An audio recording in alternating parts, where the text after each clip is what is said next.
l'importance de clarifier les attentes en coaching vocal. Bienvenue dans cette nouvelle vidéo. Nous allons voir ensemble l'importance que tu as quand tu es coach vocal à clarifier les attentes si tu veux faire des coachings efficaces. Les attentes floues vont mener toujours à un moment ou à un autre à une certaine frustration, que ce soit de ton côté en tant que coach vocal ou que ce soit du côté de ton élève, de ton coaché. Donc voilà pourquoi ça va être important de clarifier ça. C'est l'objectif de cette vidéo. On va voir comment on peut définir des attentes claires pour un coaching réussi. Moi je m'appelle Antoine, je suis formateur de coach vocal et je partage toutes les semaines sur cette chaîne YouTube des conseils pour les chanteurs et leurs accompagnants. Alors, on va vouloir éviter la frustration parce que des attentes qui sont claires, ça va nous permettre d'éviter les déceptions et les malentendus. C'est toujours quand il n'y a pas de clarté en fait, quand c'est flou qu'il y a des malentendus, on attend quelque chose, l'élève pense quelque chose du coach, le coach pense quelque chose de l'élève et puis en fait on ne s'entend pas parce qu'on n'est tout simplement pas sur la même longueur d'onde et donc on va vouloir clarifier tout ça. Une chose qui va être importante, ça va être d'aligner les objectifs. C'est vraiment important en tant que coach vocal que tu poses cette question à ton élève dès le premier coaching. Pourquoi il est là? Quels sont ses objectifs? Vers où il veut aller? Quelles sont ses attentes? Si tu n'es pas sur la même longueur d'onde avec ton élève, ça va créer une distorsion et ça va créer de la friction dans le coaching. Imaginons que ton élève te dise bon voilà, moi je voudrais mieux chanter et puis à un moment il te parle d'un spectacle qu'il y a par exemple dans sa commune et que ça lui dirait bien pourquoi pas de monter sur scène pour la fête de la musique par exemple. Mais il te dit de monter sur scène un jour comme ça, voilà. Et puis en fait, lui il te balance ce truc-là. Bon, c'est une idée comme ça qu'il a eue en te le disant, mais en réalité, il n'a pas envie de monter sur scène. Ce n'est pas quelque chose qui, dans l'année ou dans les 2 ans, vraiment l'intéresse. Lui, il veut vraiment travailler sa voix. Si jamais toi, parce que tu as entendu ce truc-là, tu te dis « Ah ok, en fait, mon élève, là, il vient parce qu'il veut monter sur scène, c'est son objectif. » Eh bien, tu vas te retrouver en fait à coacher le mauvais objectif. C'est-à-dire que ton élève, lui, va être sur « Voilà, je veux améliorer ma voix, tranquille, je veux mieux chanter. » Et puis toi, dans ta tête, tu vas être là, cap sur la scène, cap sur la scène, cap sur la scène. Et donc du coup, peut-être que tu vas être obstiné sur certaines choses dont lui se moque parce qu'en fait, pour l'instant, il ne se projette pas sur scène, donc il n'en est pas encore là. Et à l'inverse, lui va se demander, mais ok, mais le coach là, il s'obstine quand même sur des trucs. Moi, en vrai, je m'en fous. Je n'ai pas envie de monter sur scène. Et donc ça va créer de l'éloignement dans le processus de coaching. Du coup, en ce qui concerne la motivation, si les objectifs sont clairs et atteignables, ça va favoriser l'engagement et la motivation de ton élève. Parce que si vous avez défini ensemble ces objectifs clairs, si vous avez défini ensemble même des sous-objectifs, j'ai coutume de dire dans l'école de coaching, en tant que coach vocal, tu dois avoir un objectif de séance, un objectif moyen terme sur le trimestre et un objectif final, donc le résultat final que l'on vise. Et si ces objectifs ils ont été définis clairement, l'élève lui va exactement savoir où il en est, il va pouvoir évaluer comment il avance par rapport à ses objectifs et ça va créer de la motivation.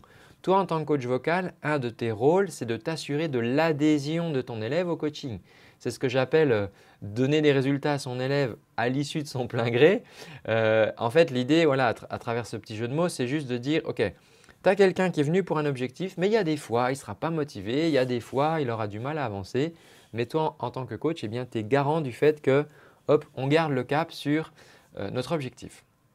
Ensuite, ça va faciliter également la relation de confiance. Si on a une communication qui est ouverte sur les attentes des uns et des autres, ça va renforcer la relation entre le coach et l'élève. Si on n'est pas fixé sur le même objectif, eh bien le coach va être frustré, se dire « Ah, mon élève, je sens qu'il n'avance pas. Quand même, s'il veut monter sur scène un jour, ça serait bien qu'il se bouge. » Et puis l'élève qui va se sentir un peu poussé aux fesses alors que lui, ce n'est pas forcément son intention. Alors, comment faire pour définir des attentes claires? Il y a certaines choses qu'il va falloir clarifier. La première chose, comme je te le disais, c'est la discussion initiale. C'est vraiment important dès le départ, hein, de mener une conversation ouverte avec ton élève pour comprendre ses motivations, ses objectifs et ses attentes. Pourquoi il est là? Pourquoi il va venir passer du temps avec toi toutes les semaines? Pourquoi est-ce qu'il a investi dans un pack de coaching? S'il te dit « Ah ben moi en fait voilà c'est mon conjoint qui m'a offert ce pack de coaching parce que j'aime bien regarder les émissions tout ça sur La Voix et donc voilà il s'est dit je vais t'offrir un pack ». Bon, ce n'est pas vraiment une attente qui est très claire, d'accord? La personne est là en gros parce qu'on lui a offert un cadeau et ben, elle veut honorer ce cadeau donc elle vient.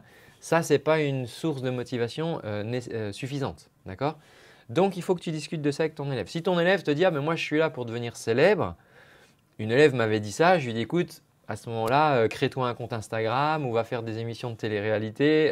Peut-être que tu seras célèbre beaucoup plus vite qu'en apprenant à chanter. Je pense que tu n'as pas poussé la bonne porte. » Donc ça va vraiment être important d'avoir cette discussion sans jugement parce que je dirais que les motivations peuvent être multiples et les objectifs peuvent être multiples. Il y a moi des personnes qui m'ont dit « Moi, je voudrais juste pouvoir chanter suffisamment juste pour pouvoir chanter les petites comptines à mes enfants pour m'endormir parce que pour l'instant, ils me disent « Ah maman, tu chantes faux, arrête de chanter ». Et ça me frustre en tant que maman. Donc, voilà mon objectif. Et moi, je ne vais pas juger cet objectif en disant « Ah, cet objectif, il est un peu petit quelque part plutôt que viens, on monte à l'Olympia ». Donc, l'idée, c'est de ne pas juger les objectifs, que tu montres toi que tu es totalement ouvert en fait à ce que va vouloir ton élève, mais simplement de pouvoir en parler librement et de comprendre en fait les motivations qui se cachent derrière. Si c'est pour faire plaisir aux parents, une petite jeune fille m'avait dit ça, oui c'est mon père et ma mère, ils ont dit il faut que je fasse de la musique et du sport. Alors bon, je fais déjà du cheval, mais la musique c'était soit piano, soit chanter. Et puis comme j'ai vraiment pas envie de faire musique, le piano ça me saoule, bon j'ai dit chanter. Ok, tu comprends bien là du coup qu'il n'y a pas d'objectif et il n'y a pas de motivation et donc ça va être important de clarifier ça. Donc on va poser des questions précises pour cerner les attentes de l'élève. Qu'est-ce que tu veux obtenir? Qu'est-ce que tu veux obtenir? C'est-à-dire si je me projette dans le futur, ça sera quoi ta nouvelle situation après ton coaching? Si on est parti pour 1 an de coaching vocal, une saison de coaching vocal, un pack de 10 sessions, c'est quoi le résultat que tu voudrais pouvoir obtenir? Voilà, je voudrais pouvoir chanter, ces 3 chansons-là, je voudrais pouvoir les chanter juste et puis me sentir suffisamment libre pour pouvoir les interpréter. Ok, d'accord. Ça, c'est un objectif qu'on peut obtenir. Et la deuxième question qu'on va poser, c'est pourquoi c'est important pour toi? Pourquoi? Parce que ça va éviter d'avoir des objectifs qui sont conditionnés par l'extérieur. En vrai, je suis là parce que mes parents me l'ont dit. Je suis là parce que oui, c'est mes copines, elles m'ont poussé à venir. Non, ok. Pourquoi c'est important pour toi? Parce que si ce n'est pas important pour la personne, elle ne sera pas forcément prête à faire l'effort, en fait, à faire les exercices et ça ne va pas avancer si bien. Ça ne sera pas si fluide que ça dans le coaching. Il n'y a pas de raison que toi, tu rames tout seul dans ton coin. Le travail, c'est le coaché qui va le faire. Bien sûr, le coach, il va mouiller la chemise aussi, mais c'est surtout le coaché qui va travailler. Donc, on va du coup clarifier ses objectifs et on va définir des objectifs réalistes et mesurables. Si la personne vient te voir que rythmiquement, elle n'est pas calée, que la justesse, ce n'est pas encore ça, que le timbre, il y a beaucoup de choses à travailler et qu'elle n'a en fait aucune base et qu'elle te dit « moi, je veux gagner The Voice à la fin de l'année », peut-être qu'on va devoir réétaler un petit peu les objectifs, les rendre plus réalistes. Est-ce que toi, ce qui te plaît, c'est de t'inscrire à un casting? Est-ce que c'est ça déjà que tu voudrais pouvoir faire? C'est-à-dire pouvoir envoyer une vidéo où on va te dire viens au casting? Ou est-ce que tu veux vraiment gagner The Voice? Ok, pourquoi tu veux gagner The Voice? Ah parce que je voudrais être célèbre. Ok, et donc on retourne en arrière, on n'est pas au bon endroit pour ça. Et donc ça va être important que les objectifs soient réalistes de manière à ne pas créer cette frustration où la personne pourrait te dire après un pack de coaching ou après 1 an franchement, c'était pas fou quoi. On n'a pas vraiment bien avancé et elle va parler de toi en ce sens vis-à-vis des autres. Alors qu'à l'inverse, si les objectifs étaient réalistes et que vous les avez atteints, elle sera beaucoup plus encline à parler de ton travail aux autres et d'activer un bouche à oreille sur la qualité de ton travail. On va vouloir aussi différencier les attentes rationnelles des attentes émotionnelles. Ça, c'est important. Comme je te le disais, la personne qui veut être célèbre, par exemple, ça, c'est plus quelque chose d'émotionnel. Ce n'est pas vraiment rationnel comme attente. Parce que ça veut dire quoi être célèbre? Qu'on t'arrête dans la rue, que tu aies 1 million de followers, qu'on te fasse signer des autographes. Est-ce que c'est OK, tu as envie de monter un groupe parce que tu veux prouver quelque chose à ton frère ou à ta sœur que toi aussi tu peux y arriver? Donc, on va vouloir distinguer ça, d'accord? Les attentes rationnelles des attentes émotionnelles. Dans le coaching que j'enseigne dans la Vocal Coach Factory, on parle de coaching holistique de la voix et ça veut dire qu'on intègre ça bien évidemment, hein, les attentes émotionnelles et les attentes rationnelles. Ensuite, on va s'assurer que l'élève va avoir confiance en sa capacité à atteindre ses objectifs parce qu'il peut avoir confiance en toi, ok, il peut avoir confiance dans le processus du coaching vocal, c'est une chose, mais si lui-même il n'a pas suffisamment confiance en lui pour atteindre ses objectifs, ça va être compliqué et ça va être important du coup que toi tu l'aides à élever ce niveau de confiance, que tu l'aides à lui montrer eh bien, à chaque fois qu'il arrive à atteindre un mini objectif. Et je dis toujours aux coachs que je forme, on veut atteindre, quoi qu'il arrive, on veut atteindre quelque chose de plus à la fin d'un coaching. Même si c'est minime, on veut qu'il y ait une compétence en plus, qu'il y ait une compréhension en plus, qu'il y ait un « Ah, ok, j'ai une épiphanie là, ah, ce truc-là, je ne l'avais jamais entendu de ma voix. Ah, ok, donc ma voix, elle pourrait aussi faire ça. » Ça va être important. On va vouloir clarifier aussi le niveau de compétence visé, d'accord? Entre chanter pour moi, chanter pour une fête de famille, chanter dans des karaokés avec mes amis, chanter en groupe en live ou chanter carrément sur des concours de chant, etc., le niveau de compétence ne va pas être le même. Bien sûr que si je chante en live avec des musiciens, ça va requérir d'être plus à l'aise que de chanter en karaoké parce qu'en karaoké, il y a la bande son, il y a le guide, il y a les paroles, etc. Quand je joue avec des musiciens, des fois ça accélère, des fois ça ralentit. Ce n'est pas pareil que la bande son parce qu'il y a des arrangements. Le niveau de compétence, il ne va pas être le même. Donc ça va être important. À partir de là, on va fixer un rythme de progression. C'est pour ça que vraiment, moi, je déconseille aux coachs de vendre des coachings à l'unité parce que si tu vends un coaching à l'unité, ben, tu vois ton élève une fois, bon, puis après, est-ce qu'il revient? Est-ce qu'il ne revient pas? Est-ce qu'il vient 3 fois dans l'année? On ne peut pas vraiment construire là-dessus. C'est pour ça que moi, je te conseille d'avoir soit des engagements annuels, soit des packs de coaching, mais au moins, ça va te donner de la visibilité. Si un élève a signé avec toi pour un pack de 10 coachings, voilà, toi, tu sais que sur 10 coachings, tu as 10 sessions pour faire progresser ton élève et ça va te permettre d'adapter le rythme de progression. On va travailler aussi sur le type de répertoire. Hein, la personne qui va venir avec un répertoire, par exemple, qui serait complètement disproportionné dans les compétences que ça demande par rapport à ses qualités vocales actuelles, on va vouloir aussi clarifier ce truc-là entre le style musical et le répertoire qu'on va vraiment pouvoir chanter. Ce n'est pas sûr qu'on puisse faire du Freddie Mercury tout de suite si on a quelqu'un qui débute complètement, d'accord? Donc, on va vouloir clarifier ce truc-là aussi. Pourquoi? Parce qu'on ne veut pas vendre de mirage, on ne veut pas vendre de la poudre aux yeux. Ça n'a jamais servi de vendre de la poudre aux yeux aux gens. Ça crée en fait de la déception chez l'élève, de la déception chez le coach parce que l'élève ne va pas forcément être enclin à parler de lui avec des éloges hein, et ça va créer cette frustration. Oui, mes élèves ne me recommandent pas. Bon. On veut vraiment clarifier les choses, d'accord? C'est vraiment la guideline de cette vidéo. Ensuite, on va vouloir aussi clarifier l'engagement requis. Dans la petite conversation du premier coaching, on va poser la question « Combien de temps vous pouvez consacrer par semaine à votre pratique du chant ?» Ah ben moi, de toute façon, moi si je viens voir un coach, c'est parce que chez moi, j'ai absolument pas le temps. J'ai ma famille, j'ai mon boulot, j'ai mon truc, je cours partout, j'ai mon club de sport, j'ai machin, j'ai absolument aucun temps à y consacrer. Donc c'est pour ça que je me bloque une semaine, 1 heure par semaine parce que comme ça au moins je sais que je vais chanter. Ok, ce n'est pas la même chose qu'une personne qui dit « Ok, moi je peux y consacrer 3-4 heures par semaine parce que c'est clair que la vitesse d'avancement ne va pas être la même. Le coach, il est là pas pour donner de l'information mais pour donner de la transformation, d'accord? La vision d'une nouvelle compétence, mais ensuite pour que cette compétence s'ancre dans la machine, s'ancre dans le cerveau de la personne, là il va falloir que les chemins de myéline se construisent et il va falloir de la répétition. Et là, l'élève, il va devoir le faire sans toi, cette répétition, hein. Donc, quelqu'un qui te dirait, voilà, moi, j'ai absolument pas le temps, il faudra être clair avec cette personne vis-à-vis des objectifs qu'elle a, qu'elle ne pourra pas forcément avancer aussi vite que quelqu'un qui pourrait y consacrer 4 à 5 heures par semaine. Donc ça va être important de clarifier ça aussi. Ça va être important aussi de clarifier les résultats concrets attendus.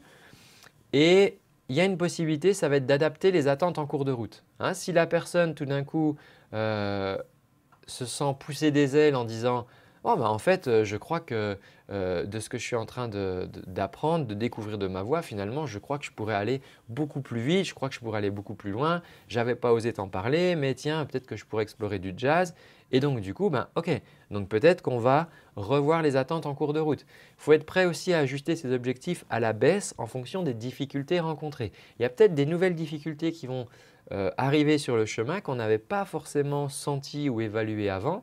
Et ces nouvelles difficultés vont amener le fait que peut-être qu'on va vouloir revoir les objectifs à la baisse. Et c'est important de clarifier ça, d'échanger avec son élève de manière à toujours lui amener du gain, de la victoire. On arrive à faire des choses. Plus que de la frustration de dire « Non, non, mais là, tu sais quoi, on annule tout. Non, on ne va pas faire ce qu'on avait dit. » Donc, c'est vraiment important de communiquer ouvertement sur les changements d'attente et sur les raisons qui vont les motiver. Je voudrais te partager maintenant des pièges à éviter. Avant ça, n'hésite pas à t'abonner à cette chaîne YouTube, n'hésite pas à partager cette vidéo à des amis. Tu connais la chanson. Alors, dans les pièges à éviter, une qu'on avait listée déjà, c'est les attentes irréalistes. Il faut qu'on soit clair, d'accord? On ne veut pas vendre de la poudre aux yeux, de la méthode miracle. Oui, le coaching vocal, ça peut être très puissant, mais on ne va pas transformer un chanteur débutant en un chanteur expérimenté du jour au lendemain, d'accord? Il va y avoir du boulot. Donc, les attentes irréalistes, on veut les clarifier. Deuxième chose, vouloir tout savoir et maîtriser rapidement. Il y a des élèves comme ça qui vont être pressés, qui vont être, ils sont gourmands, ils ont soif d'apprendre, ils ont soif de tout maîtriser. Ok, mais aller vite n'est pas forcément aller mieux, n'est pas faire mieux, d'accord? Bien souvent, aller plus lentement, c'est en fait mieux faire. Je préfère un élève qui va passer 2 semaines à vraiment travailler sur sa respiration et ensuite pouvoir maîtriser ça et ne plus avoir besoin d'y penser quand il chante et j'ai plus besoin de lui rappeler, plutôt que quelqu'un qui va vouloir enquiller des techniques et après quand il chante, ouais mais là la respiration, oui mais là la projection de ta voix, oui mais là, ah oui mais coach je ne peux pas penser à tout. Ben oui, si tu as besoin de penser à tout, ça veut dire que la technique n'est pas encore suffisamment habituelle et du coup tu as encore besoin, tu es en compétence consciente, tu as encore besoin d'y réfléchir pour que ça fonctionne. Donc, attention à cet écueil de vouloir aller vite parce que des fois, le coach veut aussi aller vite et on se plante. C'est très compliqué après 3-4 mois de coaching où l'élève à un moment, il a l'impression d'avoir vu plein de trucs et il a l'impression en même temps de savoir rien faire, de maîtriser rien du tout. Donc, c'est pour ça que prends les devants de ça. Appuie les compétences, empile sur les compétences pour construire quelque chose de solide. On va aussi être conscient du fait que des fois, on va avoir des progrès rapides et des fois, on va avoir l'impression de plafonner. C'est normal, dans l'apprentissage, il y a des plateaux, c'est très connu dans le monde du sport. Donc, on veut avoir conscience de ça et là, en tant que coach, on sera là pour encourager notre élève à continuer, pour lui montrer déjà tous les progrès qu'il a fait et que ce n'est pas parce qu'il a l'impression de stagner momentanément qu'en réalité, sa progression est terminée. Un autre écueil, ce serait de viser la perfection immédiate. Je vois des fois des enseignants qui s'entêtent à vouloir une perfection immédiate et en fait, tant qu'on n'a pas la perfection, ils ne vont pas plus loin. Donc oui, on veut construire des choses solides, mais on ne peut pas attendre un geste parfait du premier coup. D'accord? Il va falloir un petit peu de temps. Il va falloir faire des erreurs, il va falloir affiner, il va falloir mettre de la compréhension, de la sensation et là du coup, on pourra affiner le geste. Une autre erreur, ça va être le manque d'écoute. Ça va être ne pas tenir compte des besoins et des aspirations de l'élève. Peut-être qu'à un moment, l'élève, il y a des choses qui ont changé dans sa vie et il est obligé de revoir un petit peu ou de différer ses objectifs. On va en tenir compte. D'accord? Si nous, on est « Ah non, non, on avait dit qu'on était calé là-dessus et donc on ne bouge rien », ok, on peut c'est de l'humain, d'accord? C'est de la matière vivante. On peut revoir les objectifs et donc ça va être important d'être à l'écoute de l'élève, notamment si par exemple à un moment il amène du doute. du doute sur le fait qu'on puisse atteindre l'objectif. Et ça va être important de questionner ce doute. Est-ce que c'est un manque de motivation? Est-ce qu'il n'y croit plus? Ou est-ce qu'il a l'impression voilà, de ne pas arriver à avancer assez vite? Et ça va être important, toi en tant que coach, que tu puisses le rassurer sur ces points-là. Autre erreur à éviter, imposer ses propres objectifs sans tenir compte des préférences de l'élève. Ce n'est pas à toi de décider, ce n'est pas à toi de gérer la carrière artistique de ton élève, ni la direction artistique. Ça, c'est au chanteur de gérer ça. Toi, tu es là pour l'aider à avancer sur des objectifs, mais ce n'est pas à toi de lui dire « Ah ouais, tu devrais trop chanter du gospel parce que tu as vraiment une voix pour chanter du gospel. Et donc, du coup, dans le gospel, il faut qu'on travaille telle technique, telle technique. » Non, ça, ce n'est pas ta partie, d'accord? Ça concerne vraiment le coaché. Donc, attention les coachs, à ne pas projeter votre propre histoire, à vos propres frustrations de chanteur, vos propres objectifs. Ne projetez pas ça sur vos élèves. Ensuite, on va vouloir éviter la rigidité. Comme je te l'ai dit, il faut qu'on sache rester souple. Et surtout, il faut être prêt à adapter son approche pédagogique en fonction des besoins de l'élève. Pour moi, il n'y a pas une seule méthode qui fonctionne. Il n'y a pas un truc tout cuit avec des cases et on met notre élève dans ces cases-là et il va suivre le parcours. Non, moi ce que j'enseigne dans la Vocal Coach Factory, c'est qu'on va dessiner la case autour de l'élève en fonction de ses besoins.